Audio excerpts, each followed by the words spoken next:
So, we're back together again in the synthesis of yoga, the yoga of divine works. We're in the chapter, the ascent of the sacrifice, 1, the works of knowledge, the psychic being. We're not going to finish the chapter tonight. We're going to go a few pages farther and break in the middle of the section and then finish the chapter next week.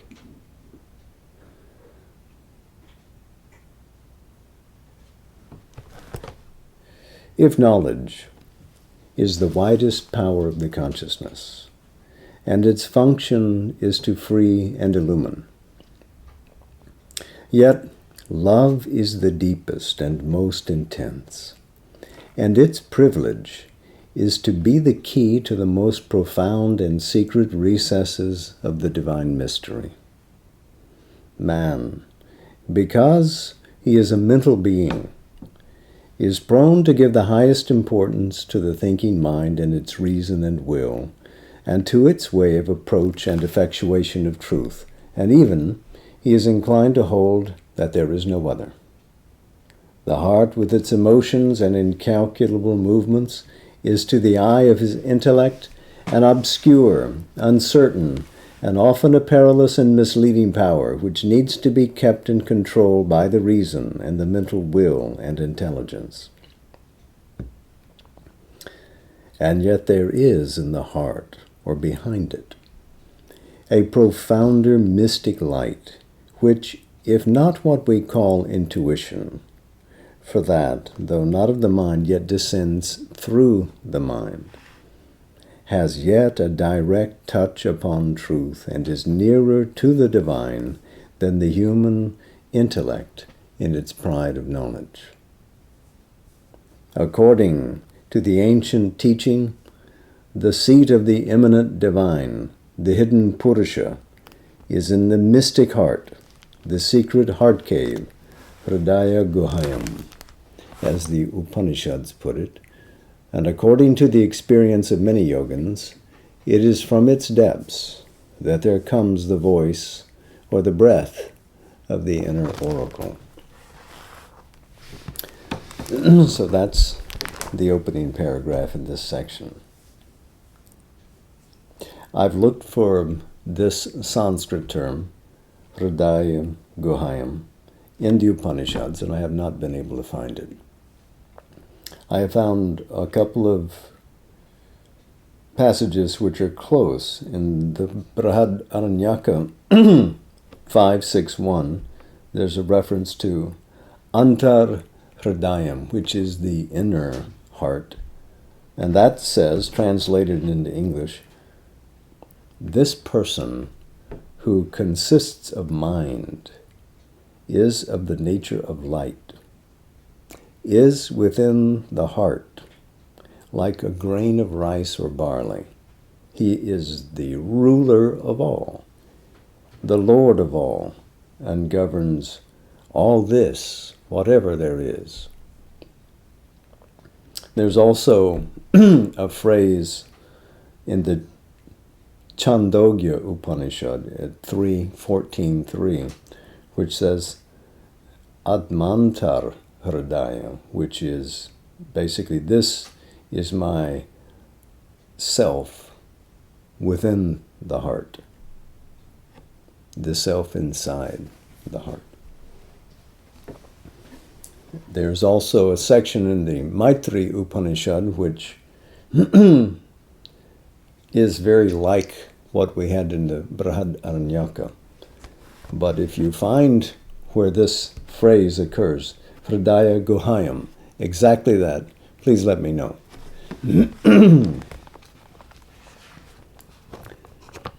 But it's clear that his main point is that coming into oneness with the divine, through the mind, raising its power of knowledge into sublime regions, is one way. Another way, though, is to profoundly to go inside through the heart and establish oneness with the divine there. And that is an even more intense and rapturous experience. Sri Aurobindo is fortunate to have reached the culmination of both paths. But inside, in the heart behind the heart, is where Sri Aurobindo finds the key to the cosmos. But it is there, in the enlivening, ennobling power that the emerging soul brings to the outer nature, that we find the way to link the divine above to the divine within, and potentially to transform not simply human life, but to introduce the living element of divinity into the world, into the cosmos. So it is incumbent upon aspirants in the integral yoga to find the means, the methods by which we bring effectively forward this psychic force from within us. He continues here, this ambiguity, these opposing appearances of depth and blindness, are created by the double character of the human emotive being. For there is in front in man a heart of vital emotion similar to the animals, if more variously developed. Its emotions are governed by egoistic passion, blind instinctive affections, and all the play of the life impulses with their imperfections, perversions, often sordid degradations. A heart besieged and given over to the lusts, desires, wraths, intense or fierce demands, or little greeds and mean pettinesses of an obscure and fallen life force, and debased by its slavery to any and every impulse. This mixture of the emotive heart and the sensational hungering vital creates in man a false soul of desire. It is this that is the crude and dangerous element which the reason rightly distrusts and feels a need to control, even though the actual control, or rather coercion, it succeeds in establishing over our raw and insistent vital nature, remains always very uncertain and deceptive. But the true soul of man is not there. It is in the true invisible heart, hidden in some luminous cave of the nature. There, under some infiltration of the divine light, is our soul, a silent inmost being of which few are even aware. For, if all have a soul, few are conscious of their true soul, or feel its direct impulse. There dwells the little spark of the divine, which supports the obscure mass of our nature, and around it grows the psychic being, the formed soul, or the real man within us. Now, we'll pause for a moment because the context here is interesting. Remember, Sri Aurobindo is revising this in 1932. It's only later, as he takes up the Life Divine, roughly 7 years later, I guess, and revises chapter 23, The Double Soul in Man, where he sort of defines what is this relationship between the inmost being and the outer nature in our psychology. Because when we look at the outer mind, the outer emotions that we have, it does seem as if it's outside us when we live deep, deep, deep within us. So there in The Double Soul in Man, chapter 23 in the Life Divine, he sort of sets before us the architecture in a way he doesn't even achieve here. But here he's writing in a way that isn't published. Remember, he's writing this in 1932. It doesn't see publication for a long time. But he's putting here a definition and drawing a sketch of the larger psychic reality that even the people living around him in the ashram have not seen. As he's writing individually to one correspondent and another, explaining what is the nature of the psychic, how do you get to it? And he's allowing the mother the opportunity to enforce the emergence of that psychic potential inside the sadhaks and sadhikas.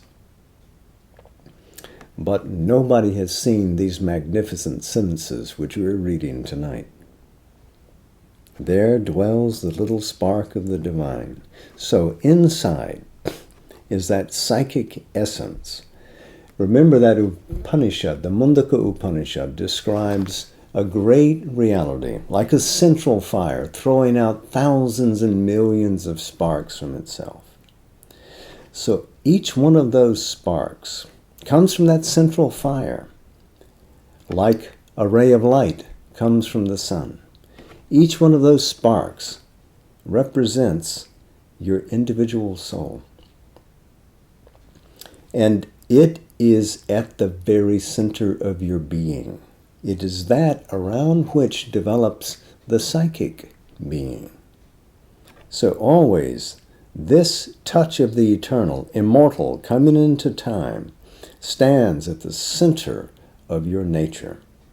This, when you are trying to dissolve your attachment to ego and to the frontal person, is not destroyed by that dissolution. That continues. This is the secret of your personal existence, and this is the thread of continuity that carries you always back to the Supreme. That can never be broken, because you are that. That is you. So that spark is at the very center of your soul, and it is the divine presence. Around it develops the psychic being, as he calls it, the formed soul, or the real man within us. See how he capitalizes that word. Purusha really means man. We think of it as translated as the conscious person, but it means man. So the real person, the real man inside of you, is the Purusha developed, manifested from the psychic essence, from the divine essence within you.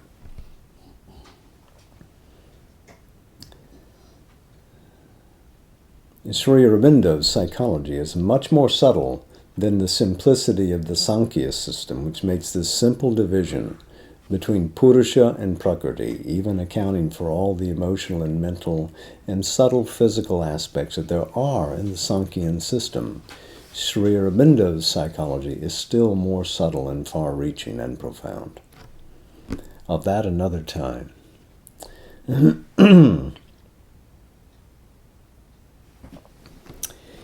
It is as this psychic being in him grows, and the movements of the heart reflect its divinations and impulsions, that man becomes more and more aware of his soul, ceases to be a superior animal, and awakening to glimpses of the Godhead within him, admits more and more its intimations of a deeper life and consciousness and an impulse towards things divine. It is one of the decisive moments of the integral yoga when this psychic being, liberated, brought out from the veil to the front, can pour the full flood of its divinations, seeings, and impulsions on the mind, life, and body of man, and begins to prepare the upbuilding of divinity in the earthly nature. This would take us right now to Savitri and to that section in the parable of the soul where he declaims this reality. But we'll wait and we'll read that at the close of the evening. By the way, I think it's worth noting that when Sri Aurobindo is using the English language of the day. He will frequently use the term man to stand for all of humanity, or mankind, similarly. That was the usage of English then. We don't do that anymore. Sri Aurobindo was not implying a gender bias with this use of the language. Rather, Purusha and Prakriti, Shiva and Shakti, Ishvara, Ishwari imply differences in status and dynamism within the single divine. The idea of duality is not fundamental. The idea of manifestation is fundamental to an integrative vision.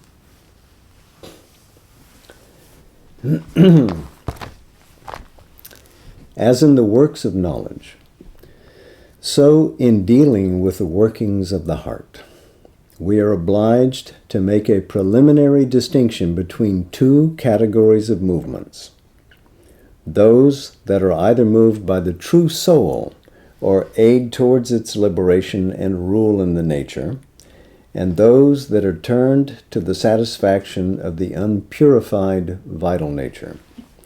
Now you may remember when we were talking about the works of knowledge, Sri Aurobindo made a firm distinction between the higher knowledge and the lower, paravidya and aparavidya.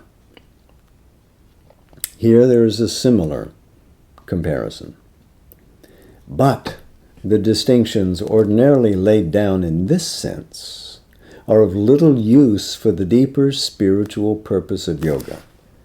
Thus, a division can be made between religious emotions and mundane feelings, and it can be laid down as a rule of spiritual life that the religious emotions alone should be cultivated, and all worldly feelings and passions must be rejected and fall away from our existence.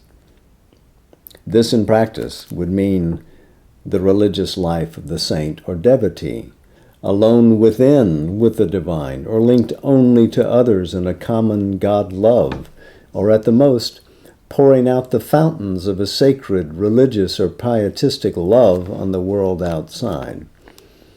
This has a rather monastic feel to it, that dividing sharply between the sacred and the profane.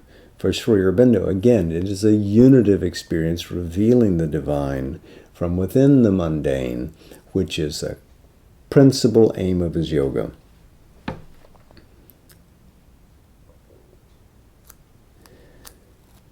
But religious emotion itself is too constantly invaded by the turmoil and obscurity of the vital movements, and it is often either crude or narrow or fanatical or mixed with movements that are not signs of the spirit's perfection.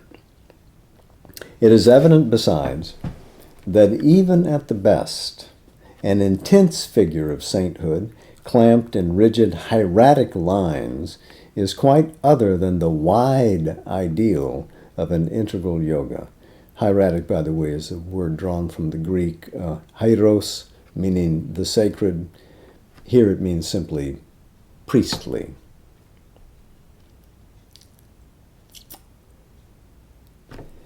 A larger psychic and emotional relation with God and the world, more deep and plastic in its essence, more wide and embracing in its movements, more capable of taking up in its sweep the whole of life, is imperative. So there should be nothing that the soul can approach in the manifest universe that cannot be brought into the experience of a universal divinity. That largeness is demanded of an integral yoga. We can say no to nothing. We must say yes to everything.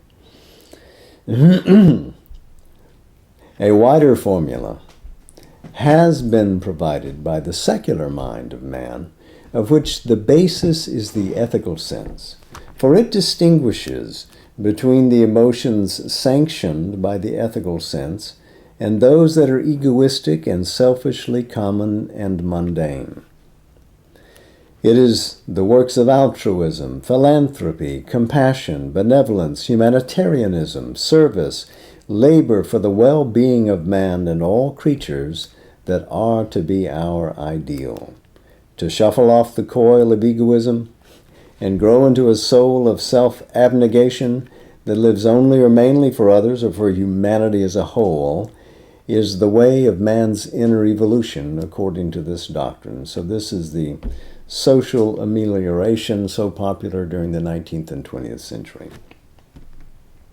Or, if this is too secular and mental to satisfy the whole of our being, since there is a deeper religious and spiritual note there that is left out of account by the humanitarian formula, a religio-ethical foundation can be provided for it. And such was indeed its original basis. To the inner worship of the divine or the supreme by the devotion of the heart, or to the pursuit of the ineffable by the seeking of a highest knowledge, can be added a worship through altruistic works or a preparation through acts of love, of benevolence, of service to mankind, or to those around us. It is indeed by the religio-ethical sense that the law of universal goodwill or universal compassion or of love and service to the neighbor, the Vedantic, the Buddhistic, the Christian ideal was created. Only by a sort of secular refrigeration, extinguishing the fervor of the religious element in it, could the humanitarian ideal disengage itself and become the highest plane of a secular system of mental and moral ethics. I hope you appreciated the humor with which he was writing that. He took great delight, no doubt, in chiseling out that sentence. For, in the religious system, this law of works is a means that ceases when its object is accomplished or a side issue. It is a part of the cult by which one adores and seeks the divinity, or it is a penultimate, next to the last, step of the excision of self in the passage to nirvana. In the secular ideal, it is promoted into an object in itself. It becomes a sign of the moral perfection of the human being, or else it is a condition for a happier state of man upon earth, a better society, a more united life of the race. But none of these things satisfy the demand of the soul that is placed before us by the integral yoga. So again, this is the social and communal institutions that stand placed between the aspirant and the direct experience of the divine. We do this, in a sense, in preparation to, and then we advance farther. Or do we?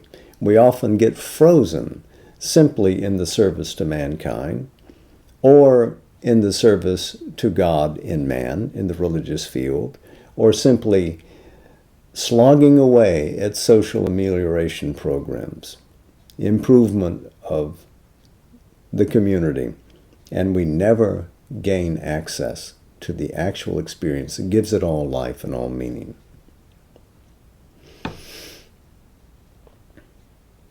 Altruism, philanthropy, humanitarianism, service are flowers of the mental consciousness and are at best the mind's cold and pale imitation of the spiritual flame of universal divine love. Not truly liberative from ego sense. They widen it at most and give it a higher and larger satisfaction. Impotent in practice to change man's vital life and nature, they only modify and palliate its action and daub over its unchanged egoistic essence. This is not a radical change. this is merely moving molecules around. Or, if they are intensely followed with an entire sincerity of the will, it is by an exaggerated amplification of one side of our nature. In that exaggeration, there can be no clue for the full and perfect divine evolution of the many sides of our individualized being towards the universal and transcendent eternal. Nor can the religio-ethical ideal be a sufficient guide. For this is a compromise or compact of mutual concessions for mutual support between a religious urge which seeks to get a closer hold on earth by taking into itself the higher turns of ordinary human nature, and an ethical urge which hopes to elevate itself out of its own mental hardness and dryness by some touch of a religious fervor. In making this compact, religion lowers itself to the mental level and inherits the inherent imperfections of mind and its inability to convert and transform life. The mind is the sphere of the dualities, and just as it is impossible for it to achieve any absolute truth, but only truths relative or mixed with error, so it is impossible for it to achieve any absolute good. For moral good exists as a counterpart and corrective to evil, and has evil always for its shadow, complement, almost its reason for existence. But the spiritual consciousness belongs to a higher than the mental plane, and there the dualities cease. For there, falsehood confronted with the truth by which it profited through a usurping falsification of it, and evil faced by the good of which it was a perversion or a lurid substitute, are obliged to perish for want of sustenance and to cease. The integral yoga, refusing to rely upon the fragile stuff of mental and moral ideals, puts its whole emphasis in this field on three central dynamic processes: the development of the true soul or psychic being to take the place of the false soul of desire, the sublimation of human into divine love, the elevation of consciousness from its mental to its spiritual and supramental plane, by whose power alone both the soul and the life force can be utterly delivered from the veils and prevarications of the ignorance. So, religion, in making this compact with the mind, abandons the thing that gives it life. Because we all know the imperfections of religions, its partialities, its overarching ignorance. But at its best, religion takes you in a deep experience, if you follow its path, to an audience with, communion with, experience of, identity with the divine itself. The human ego, becoming naked, throwing away its vestures, enters into the embrace of the divine. Whatever else you may say about it, it can confide that. But when it makes a compact with the mind to determine what is and what isn't true, and what is the right way to approach, and how can we serve humanity by serving God, how can we serve God by serving humanity, and all the rest of it, it errs, and it falls, and it fails. But the integral yoga goes back first to discover the soul, to drop the mere vital satisfactions for the rapture of divine oneness, the communion with the Supreme. and to rise out of the falsifications and the dualities of the mind and arrive at the experience of the wider spiritual truth which underlies all, and to get to the power of a true consciousness that can transform what it looks at, and that is the supramental. So that is our goal. Sri Aurobindo, you see, is wonderfully pragmatic. These all are grand theoretical ideas, no doubt, but he lived them, he practiced them, so did the mother, and they communicated them to the most conscious, receptive audience they could find. And we now are among those people. So they still communicate with us. Let's take up the task and go farther. Well, for the moment, let's put down the synthesis of yoga and take up Savitri and read that passage that I meant to draw your attention to earlier. This is in Book 7, the Book of Yoga, Canto 2, the parable of the search for the soul.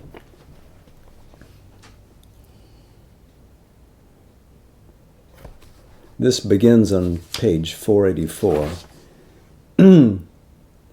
And if you'll forgive me, I'm going to read more than a couple of pages.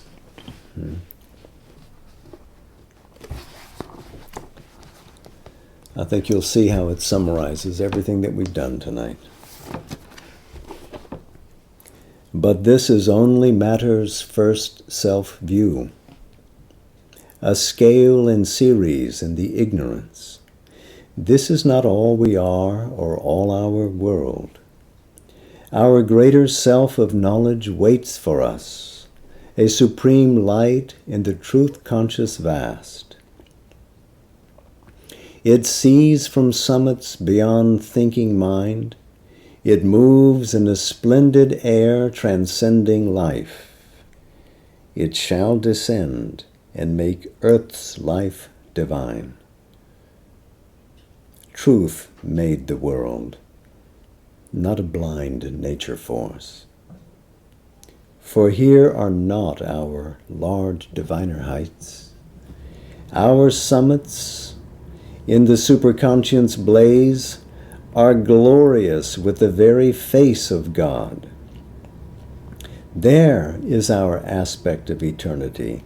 There is the figure of the God we are, his young, unaging look on deathless things, his joy in our escape from death and time, his immortality and light and bliss. Our larger being sits behind cryptic walls. There are greatnesses hidden in our unseen parts that wait their hour to step into life's front. We feel an aid from deep indwelling gods. One speaks within. Light comes to us from above. Our soul from its mysterious chamber acts. Its influence pressing on our heart and mind pushes them to exceed their mortal selves. It seeks for good and beauty and for God. We see beyond self's walls our limitless self. We gaze through our world's glass at half-seen vasts. We hunt for the truth behind apparent things.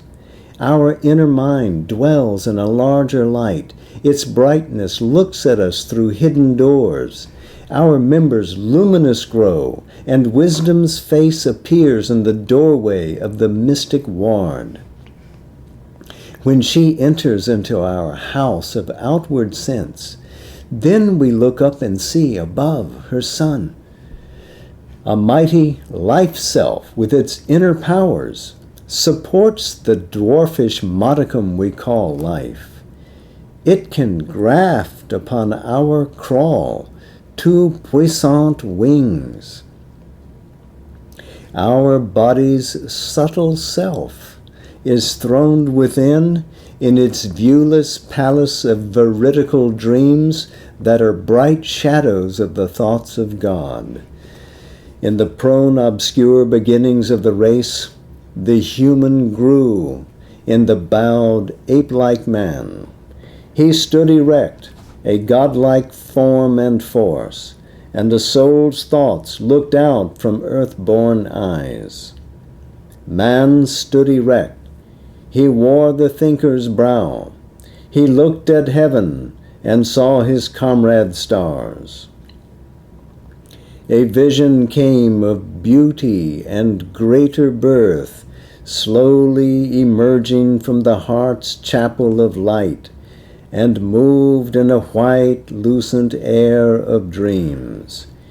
He saw his being's unrealized vastnesses. He aspired and housed the nascent demigod. Out of the dim recesses of the self, the occult seeker into the open came. He heard the far and touched the intangible. He gazed into the future and the unseen. He used the powers earth instruments cannot use, a pastime made of the impossible. He caught up fragments of the omniscient's thought. He scattered formulas of omnipotence. Thus man, in his little house made of earth's dust, grew towards an unseen heaven of thought and dream, looking into the vast vistas of his mind on a small globe dotting infinity. At last, climbing a long and narrow stair, he stood alone on the high roof of things and saw the light of a spiritual sun. Aspiring, he transcends his earthly self. He stands in the largeness of his soul newborn, redeemed from encirclement by mortal things, and moves in a pure, free spiritual realm, as in the rare breath of a stratosphere. A last end of far lines of divinity, he mounts by a frail thread to his high source. He reaches his fount of immortality. He calls the Godhead into his mortal life. All this the Spirit concealed had done in her. A portion of the mighty Mother came into her as into its own human part. Amid the cosmic workings of the gods, it marked her the center of a wide-drawn scheme, dreamed in the passion of her far-seeing spirit to mold humanity into God's own shape and lead this great, blind, struggling world to light, or a new world discover or create. Earth must transform herself and equal heaven, or heaven descend into earth's mortal state. But for such vast spiritual change to be, out of the mystic cavern in man's heart, the heavenly psyche must put off her veil and step into common nature's crowded rooms and stand uncovered in that nature's front and rule its thoughts and fill the body and life. Obedient to a high command she sat. Time, life, and death were passing incidents, obstructing with their transient view her sight that must break through and liberate the God imprisoned in the visionless mortal man. The inferior nature born into ignorance still took too large a place. It veiled herself and must be pushed aside to find her soul. End of Canto 2.